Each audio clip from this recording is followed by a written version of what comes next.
Dear 23, I was 7 when I first truly understood that I would die someday.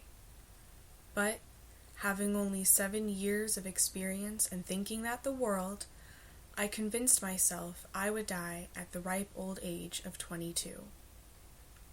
Over the years, this has turned into an irrational fear that I have kept close to my heart. Yet here I stand, on my 23rd birthday, having made it past my own expectations of survival, though the life I live does not quite feel like my own. Adria, you asked us to objectify ourselves, and fortunately, I know exactly what I am. I am a tree. Its trunk bent and twisted, wide and flat in some areas, long, thin, and fragile in others. My nose is the leaves that grew but now sit brittle in the winter air, broken in places where the wind blew just a little too harshly. My eyes are the fog blowing over the pond below, moving so slowly and mingling with the water until you cannot tell them apart. My mouth is a cavern on the flat side of the trunk, where strange, forgotten animals climb in and crawl their way into my head where they form the curls of my hair.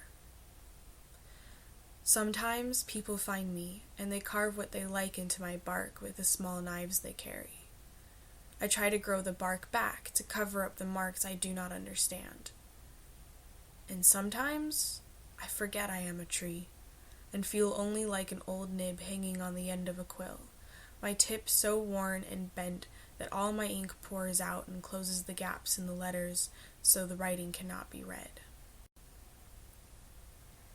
But I am a tree. I grow and create, and sometimes it seems like I've died, but it's only that all my creations have blown away in the autumn wind, and I am buried within myself, within the little space I carved out inside the widest part of my trunk, just for me.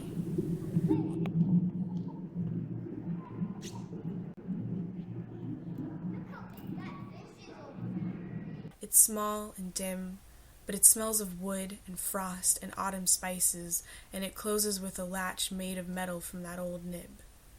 I call it my heart, and I like to hide in it, planning for the day my roots learn to fly.